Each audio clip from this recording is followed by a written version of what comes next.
His board members were waiting for a billion-dollar decision when the Korean billionaire CEO suddenly walked out of the meeting and headed straight for the hospital ward.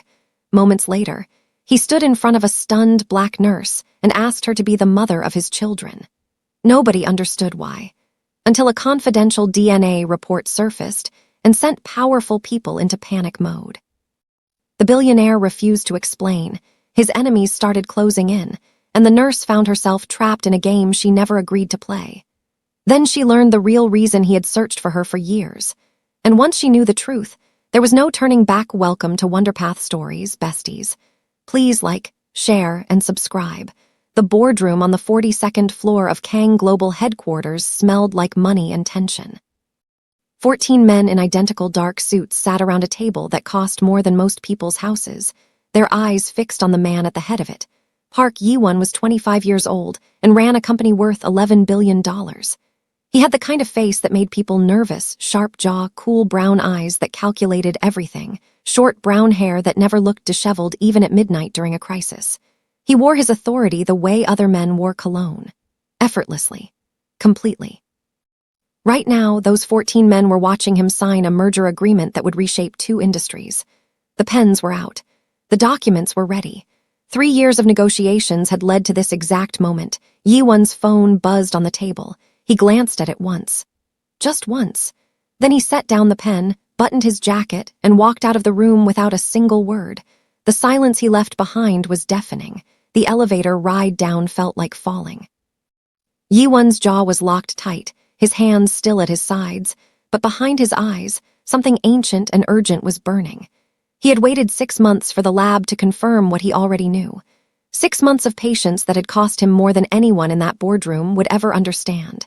His assistant, Min-yi, was sprinting beside him the moment the elevator doors opened on the ground floor. "Sir, Chairman Park is calling." "Vantage Group representatives are still in the room. You can't just push the signing to tomorrow. They fly back to London tonight, then push it to next week." Jae-won. Min-yi never used his given name. That alone made Jae-won pause and turn. His assistant's face was pale.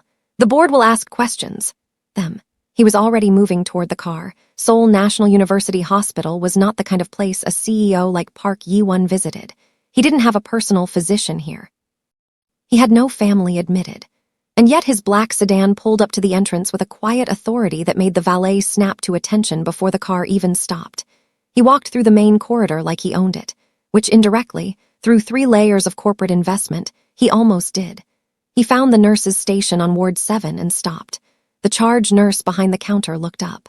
An older woman, reading glasses perched on her nose, confusion already forming on her face. "I'm looking for a nurse," Jae-won said. "Amelia Brooks." Woman blinked. "Is this regarding a patient?" "No." "Then visiting hours. Is she working today?" Another blink. Then a slow nod toward the hallway. "Room 4 just finished vitals." He walked down the corridor without another word. Amelia Brooks was 23 years old and had been a registered nurse for exactly 14 months. She was Afro-Korean, her mother's warmth and her father's precision living in the same body, and she moved through the hospital ward with the kind of quiet efficiency that made senior staff trust her instantly. She was finishing her notes outside room 4 when she heard footsteps that didn't belong on this floor. Too deliberate. Too unhurried. Expensive shoes on linoleum made a particular kind of sound, and these shoes cost more than her rent. She turned, and the world did something strange and slow.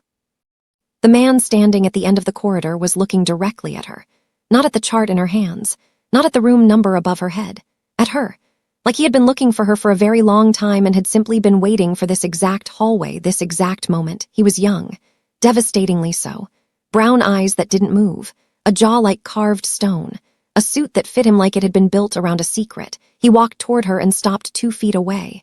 "Amelia Brooks," he said. Not a question, she straightened. Her name and his voice did something she immediately decided to ignore. "That's me. Are you looking for a patient? Because visiting hours end at— I need to speak with you, privately. I'm working." "I know." His eyes didn't waver. "I'll be brief." She should have said no. Every professional instinct she had was raising its hand. But something in the certainty of him, the way he stood like the world was just geography he was passing through, made her step back slightly and gesture to the small family room down the hall. The family room smelled like old magazines and bad coffee. Amelia stood on one side of the narrow space with her arms crossed. The man, she still didn't know his name, stood on the other side, looking at her with an expression she couldn't decode. "My name is Park Jae-won," he said. "I run Kang Global." Recognized the name. Everyone in Seoul recognized that name. Her grip on her own elbow tightened slightly. "I'm going to say something," he continued, "and I need you not to react until I've finished. That's a concerning opening." Something flickered in his eyes, not quite a smile, but close. "I want you to be the mother of my children." The room went very quiet. Amelia stared at him. He stared back. Neither of them moved. "Security," she said finally, turning toward the door. "Have a DNA report." His voice cut through the space cleanly, without panic, just fact. "It concerns you directly. It concerns why I've been looking for you for 3 years. She stopped walking. Her back was still to him.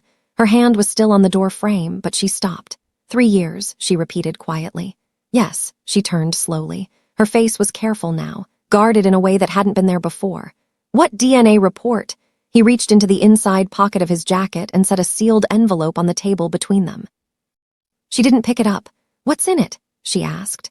"Answer to why your mother left Korea in 2001, he said. "And the answer to why certain very powerful people would prefer you never know." She didn't open it. Not right then. She finished her shift. She did rounds. She checked vitals and updated charts and smiled at elderly Mr. Cho in room 12, who always asked if she was really Korean because her face confused him pleasantly. She poured herself terrible coffee and sat in the break room and did not think about the envelope she had locked in her locker. She was absolutely thinking about the envelope she had locked in her locker. At 10 minutes past midnight, when the ward was quiet and the night shift had settled into its slow rhythm, Amelia sat in the locker room alone and opened it. It took her 4 minutes to read it. Then she sat with it in her hands for a very long time. The next morning, she found a business card in the pocket of her scrubs that she did not remember putting there. His number. A single line beneath it, "When you're ready." No pressure. No timeline. She threw it in the trash. She fished it back out 7 minutes later. 3 days later, she called. He answered on the first ring. "I have questions," she said. "I know," he said. "A lot of them." "I expected that." I want to be very clear. I don't know you. I don't trust you." "Whatever that report says, it doesn't mean I owe you anything." A pause. Then quietly, "I know that too." Another pause, longer. "Where are you?" she asked. He sent a car. Of course he did. A sleek, silent thing that appeared outside the hospital at exactly the time he said it would, driven by a man who introduced himself as Yoon and said nothing else for the entire ride. Amelia sat in the back with her hands in her lap and her jaw set and told herself she was only doing this because of her mother. Because the report had mentioned a name she recognized. Because some things demanded answers even when the questions were terrifying. The car stopped in front of a private building in Gangnam that had no visible signage. Only a security panel and a doorman who moved before the car had fully stopped. She was taken to the 31st floor. The apartment, if it could be called that, was half the size of a hotel lobby and twice as beautiful. Floor-to-ceiling glass on 3 sides. The city glittering in every direction. No clutter, no noise, just space and light and the faint smell of something warm, like green tea left steeping. Park Jae-won was standing at the window with his back to her when she walked in. He was in a white shirt, sleeves rolled to the elbows. Without the suit, without the boardroom, he looked younger and somehow more dangerous. He turned when he heard her. "You came," he said. "Make it a big deal," she said. He had tea ready. She sat across from him at a low table near the window and watched him pour with the kind of focused care that people usually reserved for things they were nervous about. She filed that away. "Start from the beginning," she said. He did. It took 40 minutes.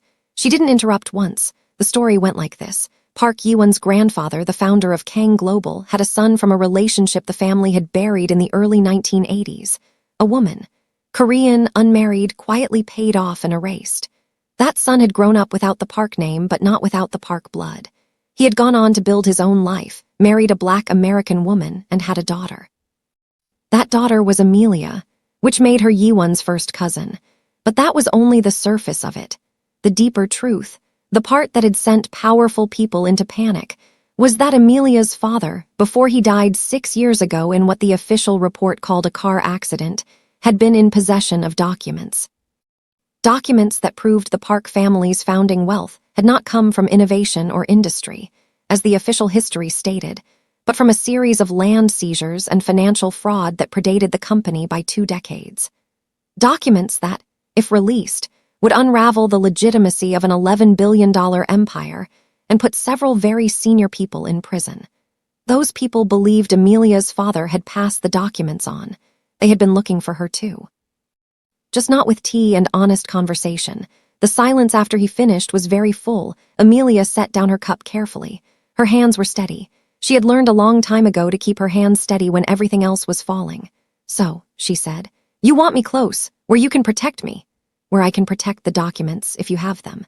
Do I strike you as someone who's been hiding documents?" His eyes moved over her face with a frankness that was almost uncomfortable. "You strike me as someone who has been waiting for something to make sense for a very long time, and who is very, very careful about not letting people see how much she's carrying." She said nothing. He leaned forward slightly. "I know I'm asking for a lot. I know I walked into your hospital and said something unforgivable to a stranger. The mother of your children thing was genuinely unhinged. It was the only way I could think of to make you stop walking." She looked at him. He looked back. Despite everything, the fear curled quietly in her chest, the enormity of what he had just told her, the rational voice in her head listing every reason to stand up and leave and never look back. She felt something else too. Something she was not going to name right now, in this beautiful apartment, across a table from a man who was technically her cousin and also somehow the most consuming presence she had ever been in a room with. "We're related," she said flatly. "Distantly. By blood, technically. Not legally, not culturally. My grandfather never acknowledged the lineage." His voice was even. "We are strangers who share 1/8 of the same genetics, no closer than 2 people from the same village might happen to be." She raised an eyebrow. "You've clearly rehearsed that clarification." "Several times." She almost smiled. She stopped herself. "What did you mean?" she asked. "When you said that, what you said to me in the hospital." He was quiet for a moment. The city glittered behind him. "When I first found your file," he said, "3 years ago I was doing a private investigation into the fraud documents my grandfather left behind. Your name kept appearing. Your father's name, then yours after he died. I hired people to find you. They came back with a photograph." He paused. "I looked at it and I made a decision. Right then, without logic, without explanation." His jaw tightened slightly, like the words were costing him something. "I decided that whatever came next, whatever this turned into, I wanted you in it. Not as leverage, not as a strategy. I saw your face and something in me was done negotiating with reason." Room was very quiet. Amelia's heart was doing something she was absolutely going to address later, privately, when no one was watching. "That's either the most romantic thing anyone has ever said to me," she said carefully, "or the beginning of a very sophisticated kidnapping." "I'm hoping it's the first one," he said. "I haven't decided yet," she said. Later that night, she sat in her small apartment in Mapogu and looked at the walls and thought about her mother. Her mother, Park Jae-won, had never talked about why she left Korea, had never explained the years before she met Amelia's father, had tucked her past away in a quiet, deliberate way that Amelia had always respected without fully understanding. Now she understood. She pulled out the DNA report and read it again, slower this time. Then she opened her laptop and searched for everything she could find about Kang Global's founding. She was up until 4 a.m. What she found made her blood run cold. A few days later, she called him again. "I want to see the documents," she said. "I thought you might.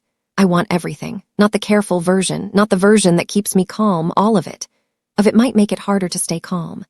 "I'm a nurse," she said. "I work 60-hour weeks in a ward where people are dying.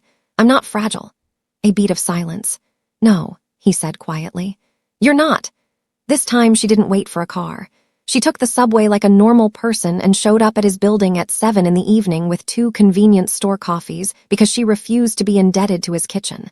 The doorman looked at the paper cups with an expression she decided to find amusing. Yi-won opened the door before she could knock. He was in gray sweatpants and a black tee this time, and she nearly walked into the door frame. He caught it without comment and stepped back to let her in. She handed him a coffee. He looked at it, then at her. "Brings me things," he said, like it was a fact he was processing in real time.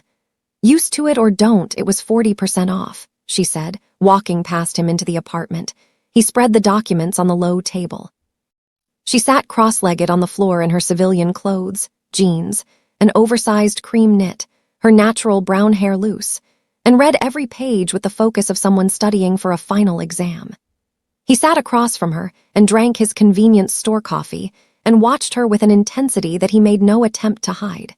Every time she reached for the next document, her hands moved with precision. Every time she found something significant, her brow furrowed in this specific way, just slightly, just enough, and something in his chest tightened. He had seen photographs of her for 3 years. He had been in the same room with her for a handful of hours total, and yet being near her felt like gravity. "Your grandfather committed fraud on a significant scale," she said finally, sitting back. "And at least 4 sitting board members knew and continued to benefit."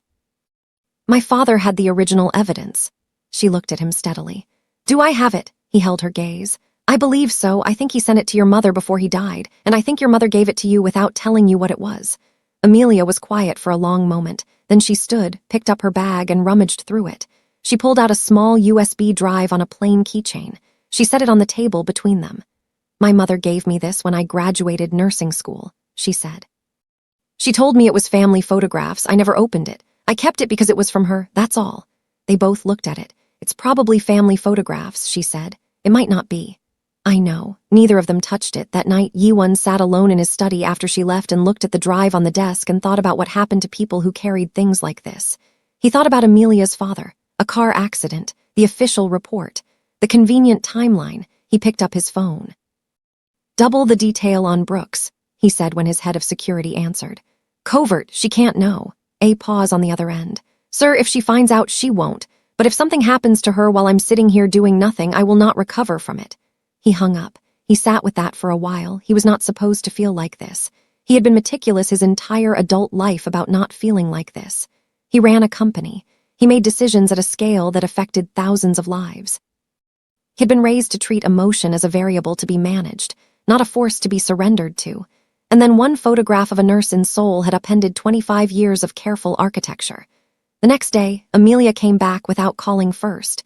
He opened the door and she walked in past him with the drive in her hand and her jaw set like a woman who had made a decision during a very long and sleepless night.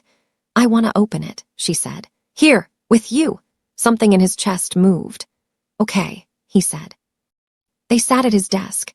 He had a laptop. She plugged in the drive and they both leaned forward and she was close enough that he could smell something faint and warm coconut and something floral, and he made himself look at the screen. The drive had folders. Many of them. Some were labeled with years. Some were photographs, exactly as her mother had promised. Her parents' wedding. Baby Amelia in a hospital in Nairobi. Amelia at 5, grinning toothlessly at the camera.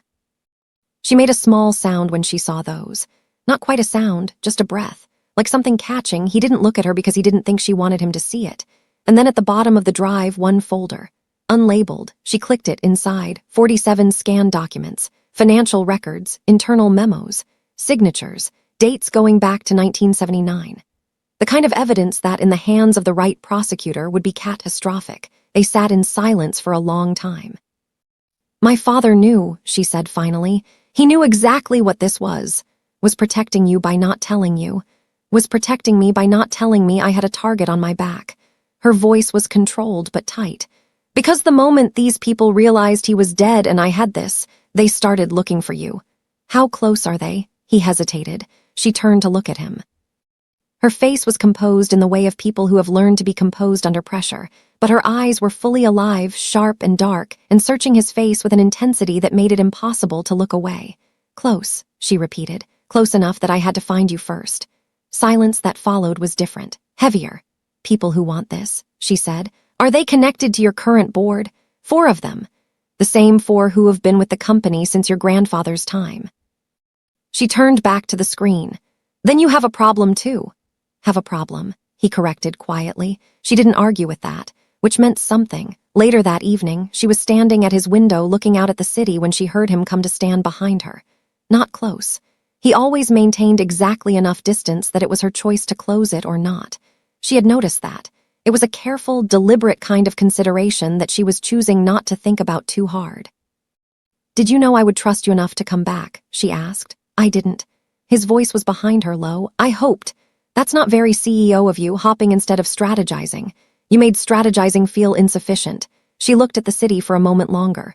"Thing you said," she started, "about seeing my photograph and deciding, did you mean it?"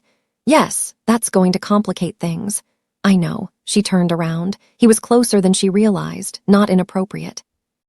Just close enough that the city light caught the angle of his jaw, and she could see that despite all the control, despite the authority and the sharp edges and the billion-dollar company, he was holding himself very still the way people do when something matters too much. Not going to be something you manage, she said. Or something you protect from a safe distance while making decisions about my life without me. I know. You say that a lot. Because you keep saying things that are exactly right. Her breath shifted. Just slightly, she stepped back. Need to go home, she said. Yoon can take you. Take the subway. Amelia, I'll take the subway, Yi-won. She picked up her bag, then at the door she paused without turning around. The documents are staying on the drive stays with me. We decide together what to do with it. A beat. Together, he agreed. She left. He stood at the window for a long time after her subway card beeped somewhere 15 floors below. The next morning, two things happened simultaneously. The first, a story appeared on a financial news site suggesting that an anonymous source had informed a regulatory body of potential historical fraud at Kang Global. No specifics, no names, but enough to send the company's share price into a sharp, ugly dip before trading was even an hour old. The second, Min-yi appeared at Yi-won's office door at 6:45 in the morning, which was early even for him. Someone inside the building has been talking, Min-yi said without preamble. Yi-won looked up from his monitor. Board level? Has to be. The information referenced in the article is things only board members have access to, which means they know I've been investigating. They're trying to get ahead of it. He leaned back in his chair. The city outside his office was waking up in grays and blues, morning light cutting slow through the fog. He thought about Amelia on the subway last night, her jaw set, her hands steady, carrying a USB drive that 14 people would do significant things to retrieve. Me a meeting with Director Shin at the Financial Services Commission, he said. Private, this week. He'll ask what it's about. Him it's about historical corporate fraud and that I have primary evidence. Min-yi's eyebrows rose incrementally. You're going to bring this to the FSC yourself. The board is the problem. The FSC is the solution. They'll remove you from the company during any investigation, temporarily. Your grandfather built that company. My grandfather also built something rotten inside it. His voice was quiet, final. I'd rather lose control of it for 6 months and get it back clean than keep it forever and know what's underneath. Min-yi looked at him for a long moment, then he nodded. I'll make the call. Amelia's shift started at 8. She was on the ward for 20 minutes before she noticed the man. He wasn't a patient. He wasn't visiting anyone. He was sitting in the public waiting area at the end of the ward corridor, dressed casually, reading a newspaper. But he had looked up when she walked in and she had felt it, that particular awareness of being tracked, and the feeling had not gone away. She went about her work. She charted. She medicated. She checked on Mr. Cho, who asked again about her face. She smiled and said what she always said and moved on at her break. She stepped outside and called Yi-won. He answered before the first ring completed, as if he had been holding the phone. There's a man on my ward, she said quietly. Waiting room, he's watching me. A silence, but not a surprised one, a controlled one. Okay, he said. Don't change your behavior, finish your shift normally. Yi-won, you're not in danger, not there. Too many witnesses, they're gathering information. About what? About whether you have the drive. A pause. You don't have it with you today, do you? No, it's at home. Okay, good. Another pause, then quieter. How are you? She blinked. Of all the things she had expected him to ask. Confused, scared, annoyed. Annoyed. I was doing fine before you walked into my ward. You. His voice was low, careful. She didn't answer that. Can you come to me after your shift? He asked. Think about it. Amelia. I said I'll think about it. But she was already thinking yes. Goodbye, Yi-won. She hung up and stood in the cool morning air for a moment. Then she went back to work. She showed up at his apartment at 7 that evening. He opened the door and she walked in, and this time she didn't have a plan or a document or a clear reason. She just sat on his couch and put her head back and stared at the ceiling. He sat in the chair across from her. He didn't say anything. He didn't fill the silence with strategy or information. He just sat with her in it. After a while she said, I keep thinking about my dad. Tell me about him. She turned her head to look at him. You want to hear about my dad? I want to hear about anything you want to tell me. She was quiet for a moment. Then she talked. About her father, the warmth of him, the way he laughed too loud at his own jokes and made terrible fried plantains and sang off-key while washing dishes. About how he had made her feel like the most important person in every room she ever entered. About how his death at 44, so sudden, so total, had carved a hole in her that nursing school had partly filled and partly hidden. Yi-won listened. The way she had learned he did completely, without his phone, without glancing elsewhere, with his full, absolute attention on her face. Like she was the only source of information in the world that mattered. She didn't know when she started crying. She only realized when he was beside her on the couch, not touching her, just present, close enough that his warmth was a real thing. He knew what he had, she said. And he protected you the only way he could, Yi-won said quietly. He put the evidence somewhere safe and made sure no one could trace it to you. He loved you enough to make himself look like he had nothing. She pressed her lips together. She was not going to fall apart in front of this man she already half had. She sat up straighter, wiped her face with the back of her hand, looked at Yi-won from a distance of approximately 12 inches and said very clearly, "If you tell anyone I cried in your apartment, I will end you." Corner of his mouth moved. "I'm terrified." "You should be." He smiled then, a real one. It changed his face completely, younger, warmer, something unguarded rushing in through the cracks. She had to look away. A few days later, he asked her to move, not into his apartment, into a building he owned across the district. Private security, controlled access, safe. "Have a lease," she said. "Handle the lease." "You can't just handle my lease, Yi-won." "Not because I'm a person, not a problem you're solving." He stopped. He genuinely stopped, right there in the middle of his kitchen with 2 cups of tea in his hands, and looked at her. "You're right," he said. "I'm sorry." She blinked. She had been braced for argument. "I keep defaulting to control when I'm worried," he said. "I've been told it's a flaw. It's a significant flaw." "I know." He set down the cups. "Will you think about it? Not because I'm telling you to, because I think they're getting close and I need to know you're somewhere safe so I can think clearly." She heard what was beneath that, the need that wasn't about strategy. "You need to think clearly," she repeated. "I can't think about anything else when I don't know you're safe." Apartment was very quiet. "Let me think about it," she said finally. He nodded. He handed her the tea. He didn't push. She appreciated that more than she was going to say out loud. Later that night, she was back in her own apartment when the knock came, 3 of them, measured, not like a neighbor. She stood in her hallway and did not open the door. "Miss Brooks," said a voice on the other side. Male, calm, professional in a way that raised every hair on her neck. "We'd like to speak with you about some documents that may have been left in your possession accidentally." She backed slowly toward the kitchen. Her phone was in her hand. She called Yi-won. He answered in half a ring. "Someone is at my door," she whispered. She heard him move, already moving. "How many voices?" "One, but don't open it." "Don't acknowledge it. Are you near the back?" "Yes. There's a stairwell on the building's east side. Ground floor opens to the side street. My man Yoon is 3 minutes out. You had someone watching my building." "You said covert. I wouldn't know." "Amelia, we are going to talk about this." "Yes, after you're out of the building." She moved. The side street was cold and dark, and Yoon was already there when she pushed through the stairwell door. He said nothing, just opened the car door. She got in with her coat over her scrubs and her pulse in her throat. Yi-won was waiting at his building's garage entrance. He was in a dark jacket, unguarded in a way she had never seen him on the street, and when she stepped out of the car, he crossed to her in 4 steps and stopped, just in front of her, his eyes moving over her face, her hands checking. "Are you okay?" he asked. "I'm fine. I'm angry." "You can be angry. Are you hurt?" "No, Yi-won, you put people on me without telling me." "I know." His jaw was tight. "I'm not going to apologize for it." "You should. If apologizing means I would have done it differently, I won't. I needed to know you were safe, and tonight it worked." She stood in the cold and looked at him.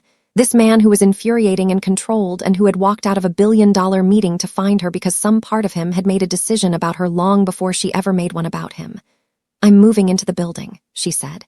"Temporarily, under protest." Something in his face shifted, like a small door had opened somewhere behind his eyes. "Noted," he said. "And you are going to tell me every single security measure in place before I agree to stay. You are going to stop making decisions about my life without consulting me. Try. That's not good enough. Do better than try." She looked at him for one more moment. Then she walked past him into the building. He stood outside in the cold for exactly 3 seconds before he followed her in. She moved in 2 days later. The apartment was smaller than his, but still incomprehensibly nice by her standards. A full kitchen, big windows, a bathroom that made her cry a little because the shower head had 8 settings. She brought her own things, her plants, her books, her terrible collection of mismatched mugs from places her parents had taken her. The first night, she was arranging her kitchen when she heard a knock. She opened the door and Yi-won was there with 2 containers of jjajangmyeon from the place on the corner of Eolmadang Row that she had once mentioned in passing she loved. She stared at him. "I mentioned that restaurant once, 4 days ago." "You mentioned it twice," he said. "You mentioned it and then you mentioned it again when you said you couldn't afford to order from there regularly. You remembered both times. I remember everything you say." She stood in her doorway and felt something shift and settle in her chest. Something she was not ready to name, but was becoming increasingly difficult to ignore. She took the jjajangmyeon. She let him in. They sat on her floor because her furniture hadn't arrived yet and ate out of containers, and she told him about her worst shift ever. A code blue she had run alone for 6 minutes because the attending was stuck in the elevator. And he told her about the first time he had run a board meeting at 22 and mispronounced a financial term so badly that the CFO had to cough to cover a laugh. She laughed. He watched her laugh with an expression she eventually had to look away from. She asked. "Nothing," he said. "Doing the thing." "What thing?" "The thing where you look at me like I'm—" She stopped. "Like you're what?" She shook her head, looked at her food. "Amelia, it doesn't matter." "It does." She looked up at him. He was close in the small space of her unfurnished apartment, close enough that the distance between them was purely a choice. "Like I'm something you've been waiting for," she said quietly. He didn't look away. "Because I have been." City hummed outside her windows. Somewhere a car alarm and then quiet. The jjajangmyeon went cold, neither of them moved. "Yi-won," she said, soft, careful. "I don't know what this is." "I know. With everything happening right now, the board, the documents, the people who showed up at my door, I know. You can't just—" She stopped. "You can't just look at me like that while the world is falling apart around us." "Been looking at you like this since the first photograph," he said. "I've been trying to stop for 3 years." Honesty of it hit her somewhere deep, somewhere that had been braced for calculation and got sincerity instead. She looked down at her hands. "Give me time," she said. "Yes," he said, immediately, no argument, no pressure. She looked back up. His eyes were steady and warm and entirely undefended. She reached over and picked up his empty container and stacked it on top of hers. "Help me find my plates," she said. "They're in one of those boxes." He stood up. He found her plates. He washed them both out in her new kitchen, and she sat on the counter and directed him to the cabinet she wanted them in, and neither of them said anything about what had just happened. But when he left that night, she stood at her window and watched his figure cross to his building, and she pressed her hand flat against the cold glass, and she stayed there long after he was gone. The FSC meeting happened on a Thursday. Yi-won walked in with the documents on an encrypted drive and 2 lawyers and did not tell a single board member it was happening. By Friday morning, the FSC had opened a formal inquiry. By Friday afternoon, 4 board members had lawyered up. By Friday evening, his phone would not stop ringing. He silenced every call. He made one of his own. "It's done," he told Amelia. She was quiet for a moment. "How do you feel?" Nobody had asked him that. Not Minyi. Not his lawyers. Not the FSC investigators who shook his hand and thanked him for bringing this forward at personal cost. "Like I did the right thing," he said. "And like it cost more than I expected." "That's usually what the right thing feels like. Does it get easier?" "I don't know," she said honestly. "But you don't regret it, even when it hurts." He stood at his window in the dark with his city laid out below him and felt the weight of $11 billion worth of complicated history resting on a very quiet Friday evening. "Have dinner with me tomorrow," he said, a pause. "Okay," she said. The restaurant was not expensive. That surprised her. It was a small samgyeopsal place in Mapo, the kind with grills built into the tables and tiny dishes in every direction. He was already there when she arrived, sitting in the corner like someone who had made a reservation but didn't want to be noticed. He stood when he saw her. She was in a dark rust-colored dress she had bought for exactly no reason 2 weeks ago and had been waiting for an occasion to wear. Her hair was down. Her makeup was soft. She watched his eyes move over her and settle and stay. "Hi," she said. "Hi," he said. His voice was quieter than usual. She sat down. He sat down. They ordered. The evening was easy in a way that surprised her. No documents, no security, no board members or FSC investigators or USB drives. Just him and her and the sound of pork sizzling on the grill and the crowded warmth of a restaurant that didn't know or care who either of them was. She learned things. He had been afraid of dogs until he was 15, and then his neighbor's retriever had followed him home and changed his mind. He had never been to the African continent, and it was somewhere he actively wanted to go. He collected vintage cameras as a hobby he never talked about because his father had called it frivolous. He had not been on a real date, not a business dinner or a strategic introduction, a real date in 4 years. "Why not?" she asked. "Because I didn't meet anyone who made me want to be somewhere specific," he said. "Rather than just anywhere I was supposed to be." She looked at him across the grill's smoke. "And now," she asked. "Now I only want to be where you are," he said, simply, no performance, just fact. She looked down at the grill. "You can't say things like that," she said quietly. "Why not?" "Because I'm still deciding." "What are you deciding?" She looked up. "Whether I can afford to let myself fall for someone whose life is a battleground right now." He was very still. "My life has been a battleground for 3 years," he said. "The only time it hasn't felt like one is when I'm sitting across from you." She breathed out slowly. "That's not fair," she said. "No," he agreed. "But it's true." They walked home through the district, side by side in the October cold, and somewhere along the 3rd block their hands found each other without discussion. His fingers were warm. She did not let go. "If this becomes something," she said, staring straight ahead, "I need it to be real, not a protection arrangement, not a strategic alliance." "It's already real," he said. "For me it's been real since before you knew I existed." That's slightly unhinged. "Aware." She squeezed his hand once, very slightly. He felt it and held on. They reached her building. They stood outside. The cold made mist of their breath in the space between them. "Thank you for dinner," she said. "Thank you for coming." She looked at him in the streetlight. He looked back in that way he had, all that intensity barely contained, all that feeling pressing against the edges of his control. She stepped up and pressed her lips to his cheek, just barely. Just enough. She stepped back before either of them could make it anything more. "Good night, Yi-won," she said. His jaw was doing something. His hand had caught hers before she fully pulled away, and he held it for one long moment. "Good night, Amelia," he said. She went inside. She leaned against her closed door in her dark hallway and pressed her fingers to the smile she was not going to be responsible for. The next week moved fast and hard. The FSC investigation went public. The media coverage was intense. 4 board members were placed on administrative leave. Kang Global's stock plunged, and then, when the markets understood what Yi-won had done and why, it began its slow climb back. He was everywhere in the news. Photographs of him outside the FSC offices. Articles about his decision to cooperate with the investigation at personal cost. Opinion pieces arguing whether a 25-year-old should be celebrated or questioned for upending his own company. She watched all of it from her apartment while working her shifts, and she thought about the man she knew versus the one on her screen, and she understood something important. They were the same person. He was exactly as careful, as private, as quietly intense in real life as the photographs suggested. The difference was that she had been on the inside of that careful, private intensity. She had seen what it contained. She sent him a text at 2 a.m. "I'm proud of you." He replied 40 seconds later. "I needed to hear that from you specifically," she replied.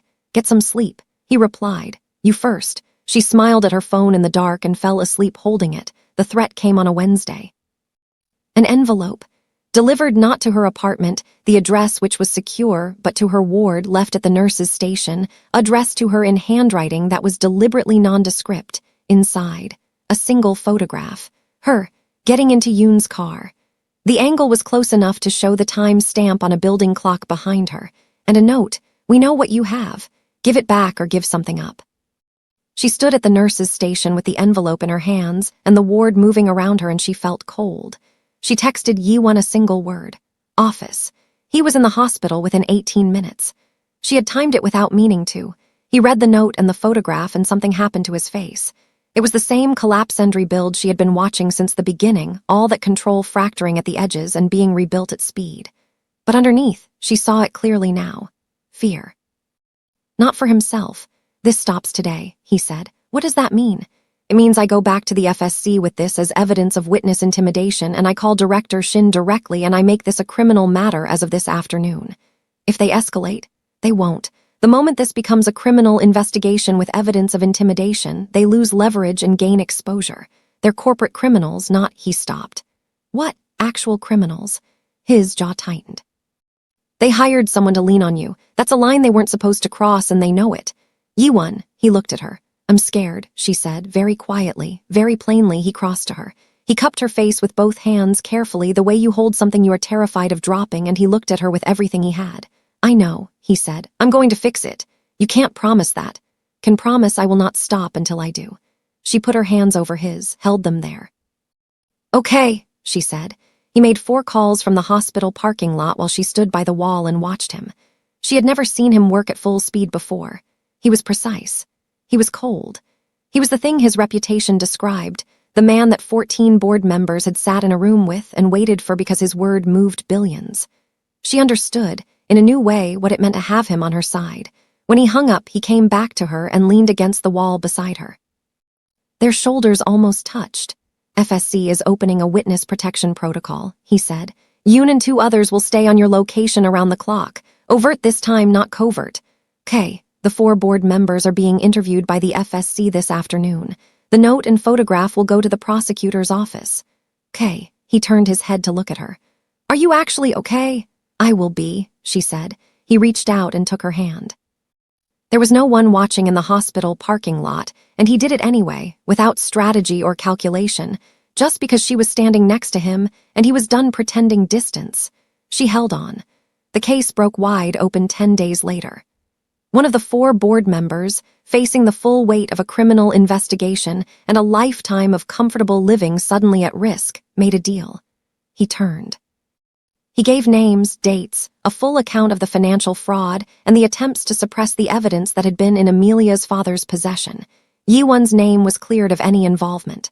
The company, technically, was clean. The fraud predated his leadership by 2 decades. Restructuring would follow. New board members. An external review. 6 months of turbulence before the empire his grandfather built, corrupted at the root, could begin to grow clean again. He sat in his office the evening the deal was announced and stared at nothing for a long time. Then he called Amelia. Is it over? She asked. The criminal part, the hard part is just beginning. Rebuilding. A pause. She was at home. He could hear the sounds of her apartment, her slightly temperamental kettle, a book being set down. Are you? She asked. He had heard that question from her before. It still did the same thing to him every time, landed somewhere specific, somewhere that didn't usually receive that kind of attention. Don't know yet, he said. Come over, she said. He was there in 12 minutes. She opened the door and stepped back, and he walked in and stood in her kitchen, and she made tea, and he sat at her small table in his boardroom clothes in her small apartment with its mismatched mugs and her plants in the window and felt, for the first time in 10 days, like he could breathe. She set a cup in front of him and sat across from him, and they drank tea in comfortable quiet. And outside her window, Seoul did what Seoul always did, kept moving, kept glittering, utterly indifferent to the things that had just happened in its boardrooms and hospitals and prosecutors' offices. I keep thinking about your father, he said finally. She looked up. He never got to see this, Yi-won said. He carried that drive for years. He died before anything came of it. Turned the mug in his hands. That's not fair. Her throat moved. No, it's not. Would have deserved to know it was finished. Knew, she said. In the way people know when they do something right, he just didn't get to see the ending. Yi-won looked at her across the table. I'm sorry, he said, for how your family got pulled into this, for what it cost. She was quiet for a moment. It also gave me you, she said, then immediately, as if she hadn't meant to say it out loud. I mean, in the sense of finding out about the connection and Amelia. She stopped. He was looking at her with that expression, the one she had been circling for weeks, the one that asked a question she was almost ready to answer. Yes, she said quietly. What? Whatever you're about to say. Yes, he stood, she stood. The table was very small. He came around it slowly, and she watched him come, and she didn't step back. He stopped in front of her, close enough. The air between them had its own weight now, its own specific warmth. You, he said. I know it's too fast and the timing is unreasonable, and you should probably tell me to be patient. You should be patient, she said, and her voice was not convincing either of them. I know, he said. I've been patient for 3 years. She tilted her face up. He cupped her jaw in both hands, the way he had in the hospital, carefully, like something precious. Her hands found the front of his shirt. When he kissed her, it was slow and honest and entirely undone. No strategy, no performance. Just him and her, and the October night outside her window, and the plants she'd brought from her old life, and the mismatched mugs, and all the things that had led them, impossibly, to this kitchen. She held on, and he held on, and the city kept moving outside, indifferent and beautiful and completely unaware. 3 months later, the Kang global restructuring was underway. A new board sat around the table that had once belonged to men who thought corruption was a legacy worth protecting. The company was leaner, louder in its accountability, and slowly, painstakingly, beginning to mean something different than it had. Yi-won stood at the window of the 42nd floor and watched the city like he always had. But something was different now. His phone lit up on the desk, a text from Amelia, a photograph. She was still in her scrubs. Mr. Cho was beside her, grinning, one hand raised in a thumbs up. The caption read, "He finally stopped asking if I'm really Korean. He's decided I'm his honorary granddaughter instead." Progress. He stared at the photograph, at her face, the curve of her smile, the cream of her uniform against her dark caramel skin, the way she was half laughing at the camera, entirely herself, entirely unperformed. He had walked out of a billion-dollar meeting 7 months ago for this woman. His board had called it reckless. His lawyers had called it unprecedented. His grandfather's ghost, if such a thing existed, would probably have called it sentimental. Yi-won called it the best decision he had ever made. He typed back, "Tell Mr. Cho I said hello, and that he has excellent taste." She replied with a laughing emoji, and then, "Dinner tonight?" "I'm cooking," he replied. "I'll bring wine," she replied. "You always bring expensive wine," he replied. "You always pretend to be indifferent to expensive wine." A pause. Then, "Shut up." 7 o'clock, he set his phone down. He turned back to his city. He felt, somewhere in the center of all that controlled and careful architecture of himself, something warm and unguarded and entirely new. He was 25 years old and running a company the world watched and feared. And at 7 o'clock, he was going to sit in a small apartment with mismatched mugs and a woman who called him out every time he defaulted to control, and eat whatever she had cooked and feel like the luckiest man in Seoul. That was enough. More than enough. It was everything.